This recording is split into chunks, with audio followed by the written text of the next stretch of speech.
সারা পৃথিবীতে কোরআন হাদিস ইবাদতের জগতে যত ইবাদত আছে আল্লাহ সুবহানাহু ওয়া তাআলা বলছেন তার ভিতরে নামাজ বাধ্যতামূলক, এটা করতেই হবে।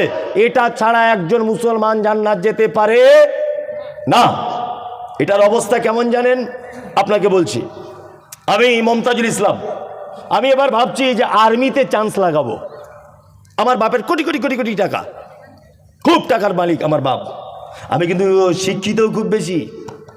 আপনি ভাববেন না যে আমি লেখাপড়া জানি না, বোঝানোর জন্য বলছি, আদৌ কিছু জানি না। তা আমি লেখাপড়া অনেক জানি, আমার বাপের টাকাও অনেক আছে। আমি আর্মিতে চান্স লাগাবো, ভালো করে বুঝবেন।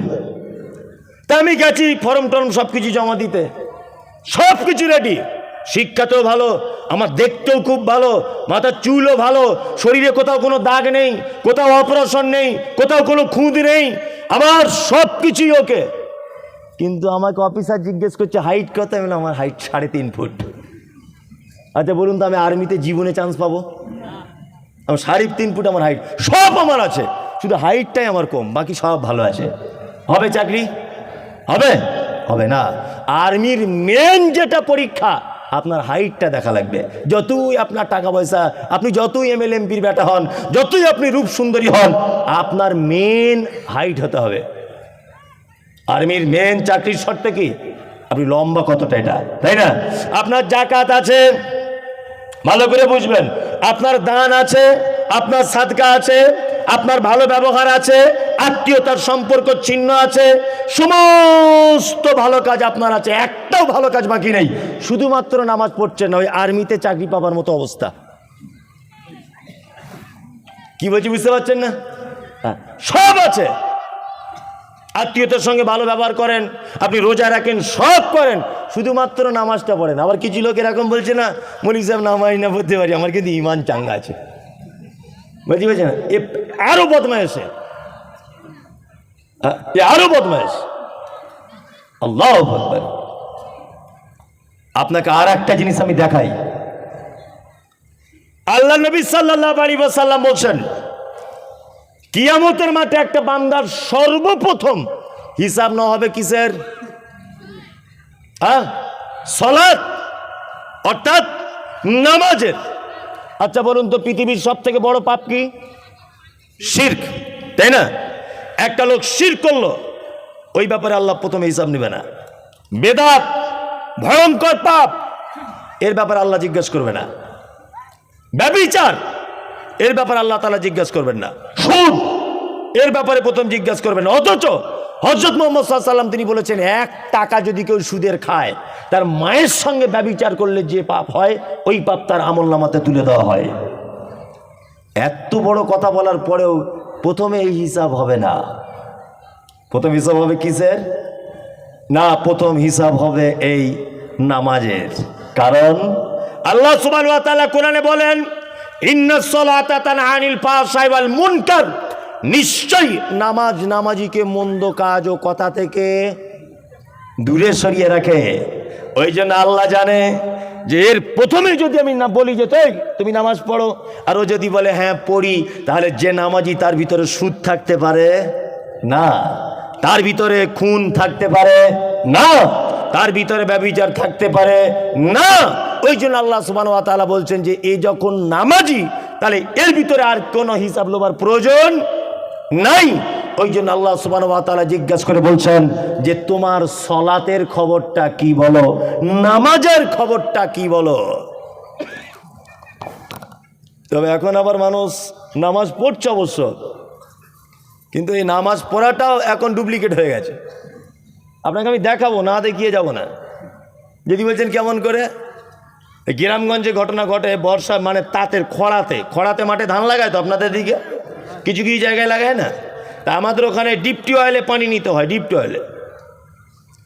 তা একজন নামাজি মসজিদের মুয়াজ্জিন আজান দিয়ে ফজরের নামাজ পড়ে মাঠে গেছে।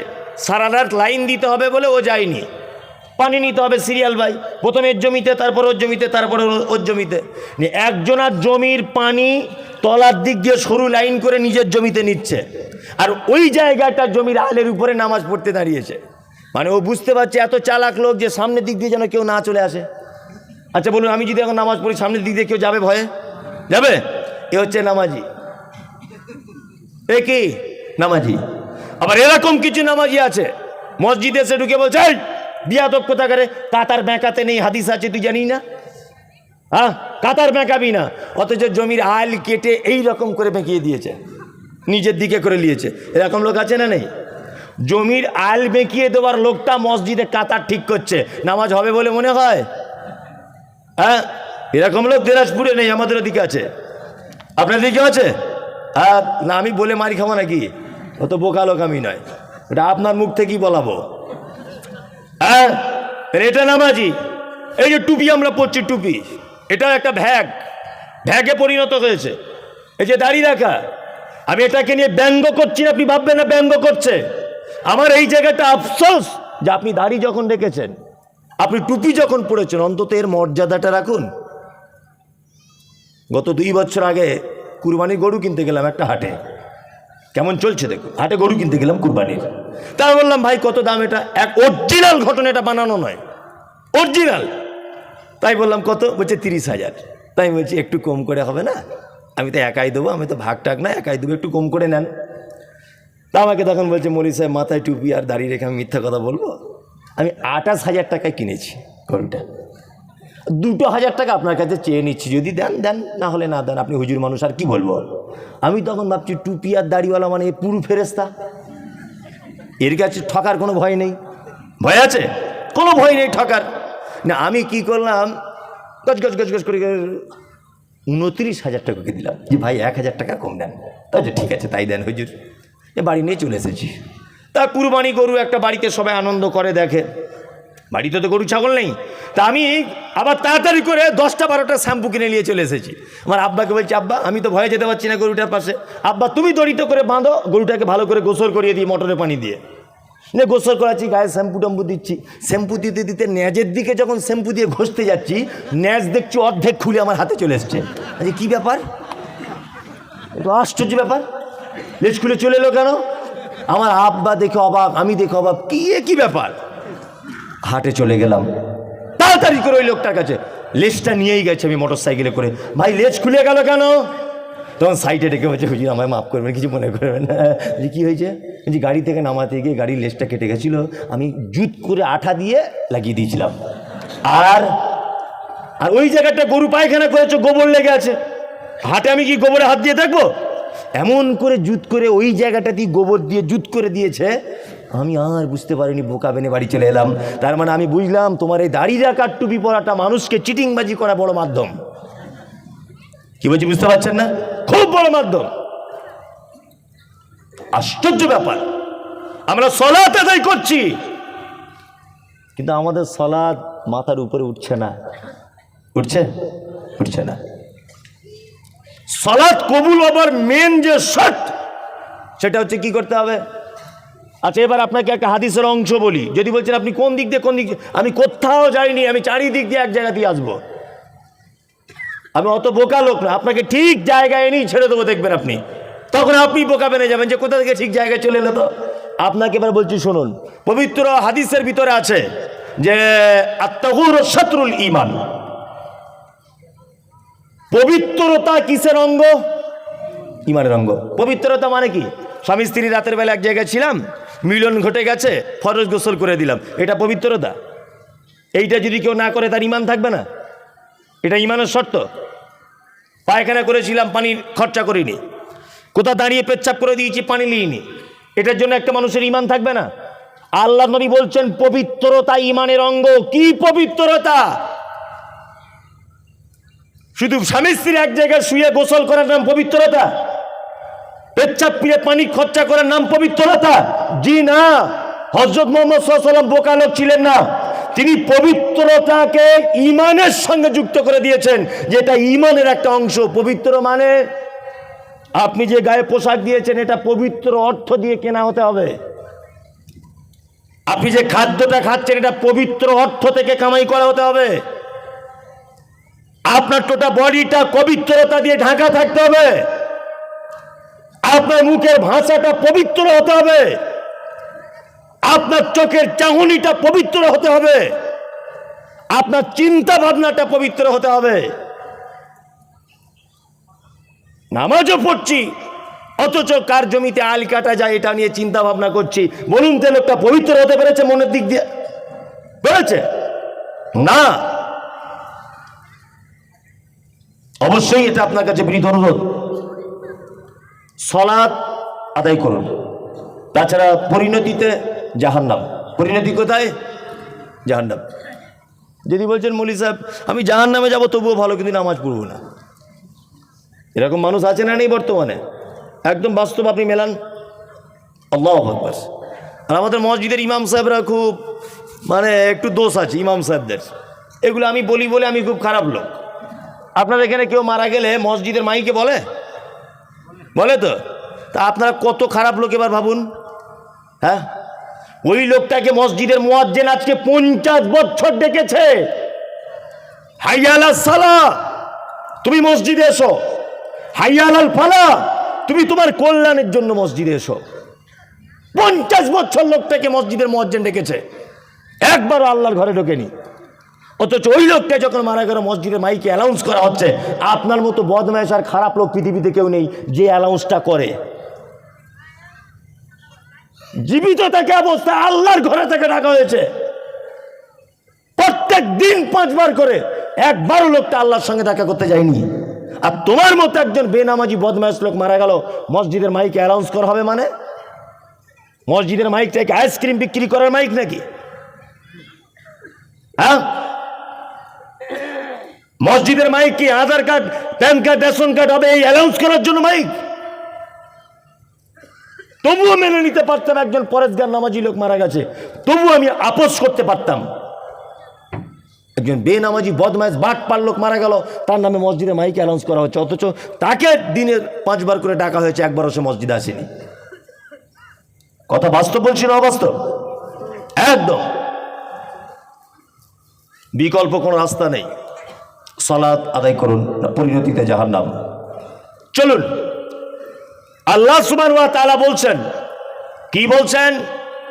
কু আনফুসাকুম ওয়াহলিকুম নারা, নিজে জাহান্নাম থেকে বাঁচো, তোমার পরিবারকেও তুমি জাহান্নাম থেকে বাঁচাও। পরিবারকে বাঁচানো কেমন আর নিজে বাঁচা কেমন?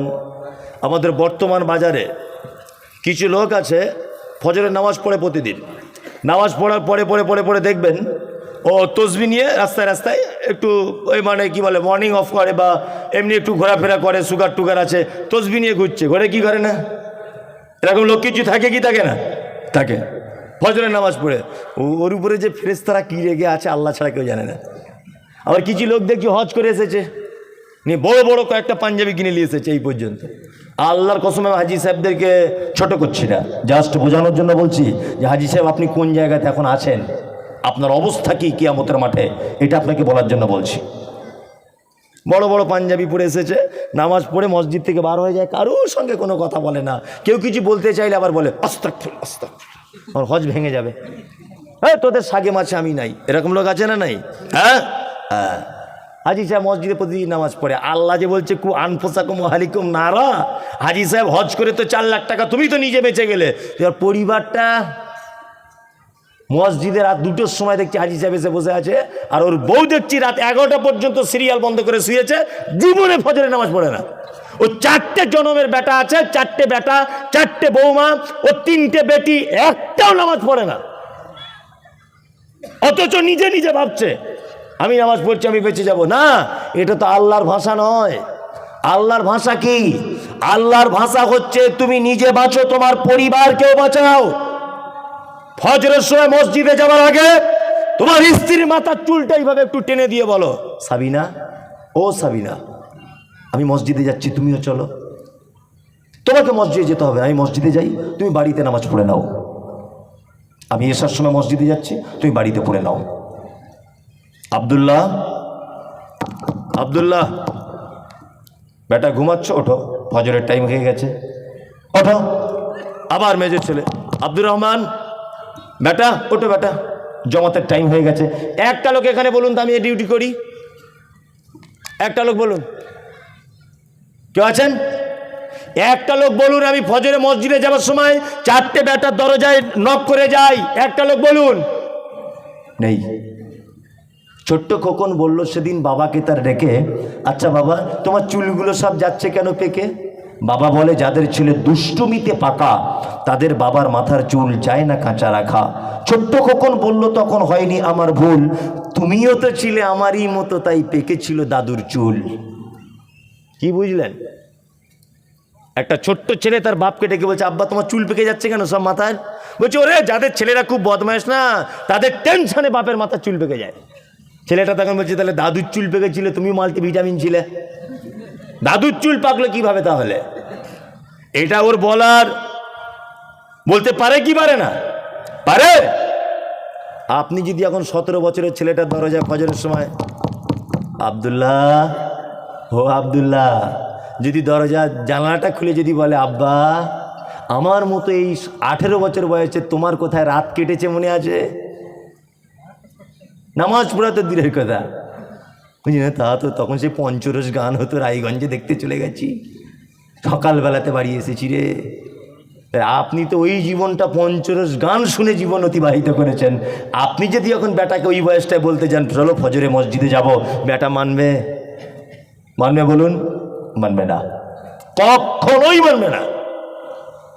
খুব বিনীত অনুরোধ, পরিবারকে বাঁচান। আপনি নিজে পরিত্রাণ পেয়ে যাচ্ছেন এটা নয়, পরিবারকে বাঁচান। আল্লাহ সুবহানাহু ওয়া তাআলা বলছেন, আমাদের মাঝে একটা লোক ছিলেন, এই লোকটির নাম পবিত্র আল কোরআনের ভিতরে এসেছে। লোকটির নাম আপনারা শুনে থাকবেন, তার নাম হচ্ছে লোকমান হাকিম। নাম শুনেছেন? নবী ছিলেন না, আর রাসূলও ছিলেন না, আর নবী রাসূল কেউ নয়, অথচ আল্লাহ সুবহানাহু ওয়া তাআলা এই লোকটার নাম পবিত্র আল কোরআনে নোট করেছেন। এর নামে একটা সূরা পর্যন্ত অবতীর্ণ করেছেন। কি নাম? লোকমান। হাকিম মানে প্রজ্ঞা, জ্ঞানী।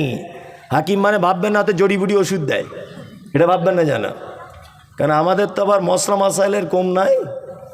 কি বলছি বুঝতে পারছেন না? এই যে রোজার মাস পার হয়ে গেল, বলি হ্যাঁ, শুধু ফোন করছে, বলি হ্যাঁ গেলে থুতু গিলে নিয়েছি, হবে রোজা হবে? হ্যাঁ হবে। আবার 2 মিনিট পরে ইঞ্জেকশন দিলে হবে? হ্যাঁ। আমি দিনের বেলা আমার বউকে জড়িয়ে ধরে বলেছি, হবে? হ্যাঁ হবে, কোনো অসুবিধা নাই। ফতোয়া শেষ নাই। ঈদের নামাজ পড়ে রায়গঞ্জ হলে সিনেমা হলে টিকিট কেটে বসে আছে। এরকম ফেরেশতা আপনাদের দিকে আছে? অথচ রোজার মাসে মনে করছিল যে একদম আল্লাহর ওলি আব্দুল কাদের জিলানী, এর থেকে ভালো লোক জগতে নাই। মনে হচ্ছিল না? ঈদের নামাজ পড়ে যা শয়তান সে শয়তানি আছে, কোনো পরিবর্তন হয়নি, ফতোয়া শেষ নাই। লোকমান হাকিম, লোকটা জ্ঞানী ছিলেন। আল্লাহু আকবার। লোকমান হাকিম তার বেটাকে উপদেশ দিচ্ছেন জাহান্নাম থেকে বাঁচাবার। আমি সেই একটা দুটো উপদেশ আপনাকে বলে বক্তব্য শেষ করে দেবো। এক, লোকমান হাকিম তার বেটাকে বলছে, বেটা, শিরক হচ্ছে পৃথিবীর সব থেকে বড় পাপ, এই পাপ তুমি করতে যাও না, শিরক থেকে তুমি দূরে থাকো, শিরক মারাত্মক বড় পাপ। এই মুমতাজুল ইসলাম, আপনি আপনার পরিবারকে বাঁচাবার মূল যে ভূমিকা পালন করবেন সেটা হচ্ছে এই যে শিরক মুক্ত আপনার পরিবার গড়বেন। শিরক মানে আল্লাহর যে ক্ষমতা আছে, এই ক্ষমতা পৃথিবীর অন্য কারো আছে, এটা মনে করা শিরক। কি বলছি বুঝতে পারছেন না? শিরক। শিরক করলে আল্লাহ কতটা রেগে যায় এবার আপনাকে বলছি। আমি মুমতাজুল ইসলাম, আমার বউ খুব সুন্দরী, চরম সুন্দরী, সত্যি নয় কিন্তু বোঝানোর জন্য বলছি। মেয়েরা ভাবছে মনে হয় এর মতো সুন্দরী বউ আর কারো নাই, ওটা বোঝানোর জন্য বলছি, পাগল। চরম সুন্দরী। আচ্ছা বলুন তো, আমার স্ত্রী বা আমার বউ যদি সুন্দরী হয়, এতে আমার কোনো অবদান আছে? কথা বলুন না, একটু অবদান আছে? তাই আমার বউয়ের গোলাপি কালারের ঠোঁট, কোমর পর্যন্ত ঝোলা চুল, আর চোখের চাউনি, তার শরীরের গ্লাবার, তার চলন, তার আড়ে আড়ে তাকানো, তার মুচকে হাসি, তার শরীরের লাবণ্য আমাকে মুগ্ধ করে দেয়, মাঝে সাঝে পাগল করে দেয়। আচ্ছা বলুন তো, ওর শরীরের এত কিছু ক্যাপাসিটি, এর আমার কোনো অবদান আছে? কার? ওর যে ঠোঁটটা সুন্দর, এটা কার দান? আল্লাহ। ওর যে চোখ দুটো সুন্দর, এটা কার দান? আল্লাহ। আল্লাহ আল্লাহ দান। আপনি মেয়েটাকে বিয়ে করেছিলেন, আমি আমার বউকে বিয়ে করেছি, কি দিয়েছি না সত্যি বলতে 1000 টাকা মোহর দিয়েছি। 2, ভালো একটা নাকের ফুল কিনে দিয়েছি সোনার। 3, লাল বেনারসি শাড়ি কিনে দিয়েছি, একটা লাল ব্লাউজ একটা কিনে দিয়েছি। দিয়ে আমার বউকে বিয়ে করে 2 মাস এক কাছে ছিলাম। তারপর আমি দিল্লিতে কাজ করতে চলে গেলাম। দিল্লিতে কাজ করতে বাড়ি এসেছি, হঠাৎ দেখছি আমার দরজার খুলে বাড়ি যখন ঢুকেছি, আমার ছোট ভাই আমার সেই সুন্দরী অপরূপা আমার স্ত্রীর গলা জড়িয়ে ধরে গল্প করছে। আমার স্ত্রীর বুকে ব্লাউজ আছে, ওড়না নেই, শাড়ি নিচের দিক দিয়ে সরানো আছে, পর্দা ফর্দা কিছু নেই, অর্ধেক উলঙ্গ, আমার ছোট ভাইয়ের গলা ধরে বসে আছে। বলুন তো আমার মাথায় রাগ উঠবে কি উঠবে না? উঠবে কেন? রাগ ওটার কি ব্যাপার আছে? রাগ ওটার কি আছে? ওকে সামান্য 1000 টাকা দিয়ে মোহর দিয়েছি, একটা নাকের ফুল বেনারসি শাড়ি, এতে যদি ওর গায়ে কেউ হাত দেয় আমার এত রাগ হবে কেন? এত রাগ আবার তেমন কিছু ব্যাপার নয়, তেমন কিছু ব্যাপার নয়। এত জ্বালা ধরে কেন আপনার বউ কারোর সঙ্গে মিষ্টি হেসে কথা বললে? হ্যাঁ, আমি তো ব্যস্ত মানুষ, সারা রাত কম বেশি ফোন আসে। তা কখনোই যদি ফোনে কোনো মেয়ে ছেলে যদি কথা কিছু জানার জন্য, তা মনে তেলে বেগুনি হয়ে গেল সাথে সাথেই। ওই জন্য আমি আপনাকে দেখতে পারি না। কেন দেখতে পারো না? মেয়ে ছেলে ফোন আসছে কেন তোমার ফোনে? বলছি ওরে পাগলি, আমি কে সেটা আগে দেখ, আমি কে সেটা দেখ। এত জ্বালন ধরে কেন? কিসের অধিকার? আমার স্ত্রী আমাকে কি দিয়েছে যে আমি কোনো মেয়ের সঙ্গে কথা বললে রেগে যায়? আপনি আপনার স্ত্রীকে কি দিয়েছেন যে আপনার স্ত্রী পরপুরুষের গায়ে হাত ধরলে আপনার রাগ হয়? এইবার আপনাকে বলছি, সামান্য 1000 টাকা মোহর, একটা শাড়ি আর একটা ফিতে কিনে দিয়ে এত যদি আপনার অধিকার থাকে, বলুন আপনি অক্সিজেন যেটা নেন এটা কার দান? কার? চোখে যে দেখেন এই আই পাওয়ার কার? আল্লাহর। আপনি যে কথা বলে এই যে স্পিকিং পাওয়ার এটা কার? আল্লাহর। আপনি যে কানে শোনেন এ মেশিন কার? আল্লাহর। টোটাল বডিটা কার? আল্লাহর। আল্লাহ ছাড়া যদি আপনি কারো কাছে যদি যান, আপনি যদি আপনার সামান্য 2-3টে জিনিস আপনার স্ত্রীকে দিয়ে ও যদি আপনার দেওয়ারের হাত ধরে যদি ঘুরে বেড়ালে আপনার যদি রাগ হয়, আপনাকে যিনি অক্সিজেন দিচ্ছেন, যিনি হাই পাওয়ার দিচ্ছেন, যিনি খেতে দেওয়ার মেশিন আবিষ্কার করলেন, যিনি কানে শোনার মেশিন আবিষ্কার করলেন, তাকে বাদ দিয়ে যদি অন্য কোথাও আপনি যান, রাগ করবে কি করবে না? করবে, করবে। এর নাম শিরক। আমাদের মেয়েরা অনেক আছেন বাড়িতে, বাচ্চাদেরকে দেখছি এইখানে একটা কালো এইরকম করে টিপ পরিয়ে দিচ্ছে, তাই না? এটাও শিরক, এটাও শিরক।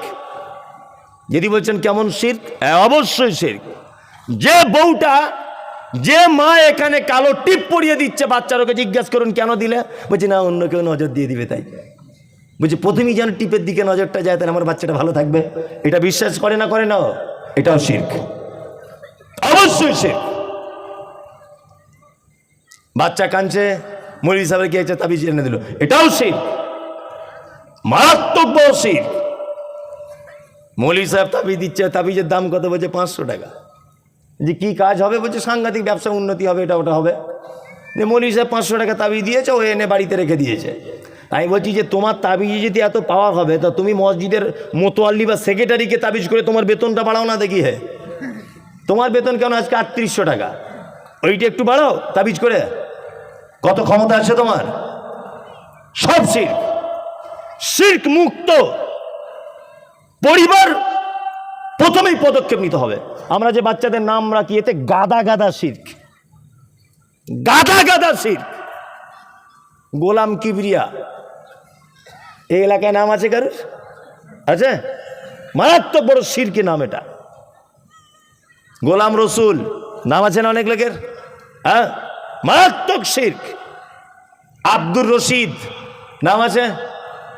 আব্দুর রশিদ নাম অনেক লোকের আছে, একেবারে এটা নিয়ে নাম রাখা যাবে না।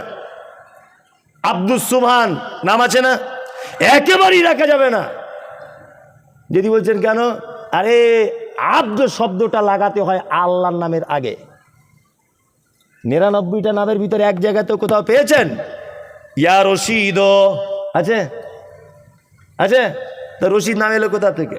নাম রেখেছে গোলাম মাহমুদ, একদম শিরকে ভরা নাম এটা। অনেক মানুষের নাম আছে না, গোলাম মাহমুদ আছে না নেই? একেবারেই গোলাম মাহমুদ। মাহবুদ কাবার কে? আল্লাহর নামের ভিতরে আছে কি? নাই। তারপরে তো লালটু পল্টু মন্টু শান্টু নিন্টু ভন্টু সব আছেই, নন্টে ফন্টে যা আছে আছে, ওগুলো তো হারাম। অথচ রাসূলুল্লাহ বলেছেন, কি বলেছেন? যে আল্লাহর নিকটে সব থেকে প্রিয় নাম আব্দুল্লাহ আর আব্দুর রহমান। অথচ আমরা একবারও বাচ্চাদের নাম রাখার আগে হিসাব করে দেখি না, একবারও দেখি না যে এই নামটা হাদিস কোরআনে আছে কিনা। নাম রেখেছে গোলাম কিবরিয়া, গোলাম রসুল, খোদা বক্স, নাম আছে না? হ্যাঁ, আল্লাহু আকবার। গোলাম নবী, এসব নাম আছে না বাজারে? আব্দুল সুবান নাম আছে না? গোলাম মাহবুদ আছে না? সব শিরক, একদম না। এর থেকে আপনার দূরে থাকবেন। মূল ভূমিকা আপনাকে পরিবার থেকে, জাহান্নাম থেকে বাঁচাতে গেলে আপনাকে শিরক মুক্ত পরিবার গড়ে তুলতে হবে। আপনার বেটাকে, আপনার বৌমাকে, এ হাতে যে লাল সুতো কালো সুতো এসব যা বাঁধছে, ধাগা টাগা সব হারাম, চলবে না। আপনার এখানে এগুলো হয়? বাঁধে?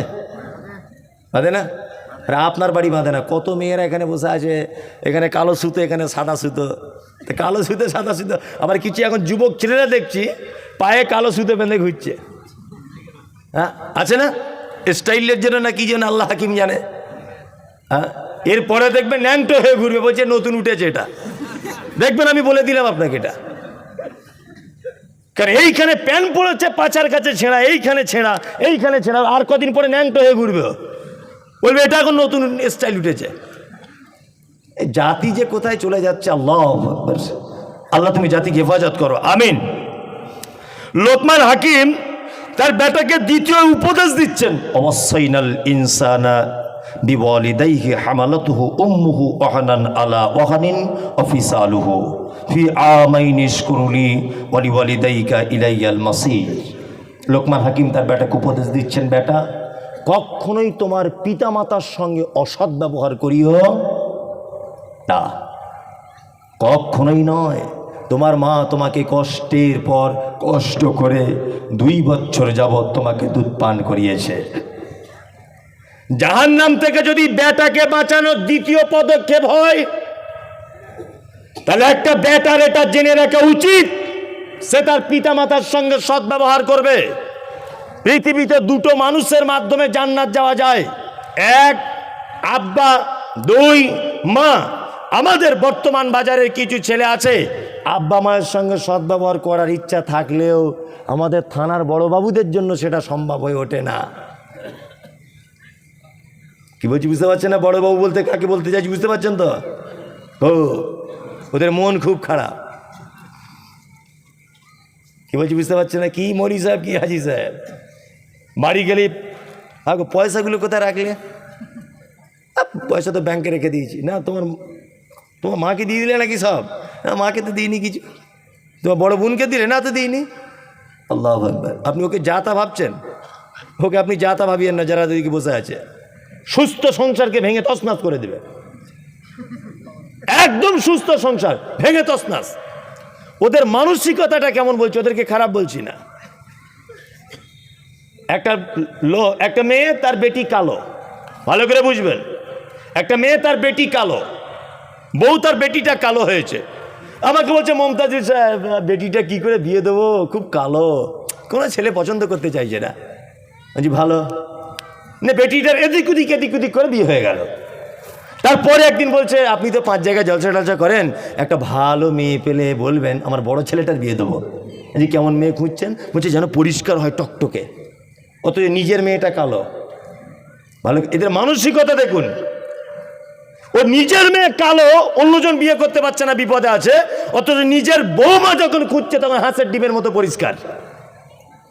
কেমন মানসিকতা নিয়ে বসবাস করে বুঝতে পারছেন তো? নিজের বেটার জন্য তখন আর কালো মেয়ে পছন্দ হচ্ছে না ওর। এটা হচ্ছে তার মানসিকতা। লোকমান হাকিম তার বেটাকে বলছে, বেটা জাহান্নাম থেকে যদি বেঁচে যেতে চাও, পিতামাতার সঙ্গে সদ্ব্যবহার করো, বিশেষ করে তোমার মায়ের সাথে। ছোটবেলা থেকে একটা হাদিস শুনেছি, পিতামাতার পায়ের তলায় জান্নাত। শুনেনি? শুনেছে কি শুনেনি? শুনেছি।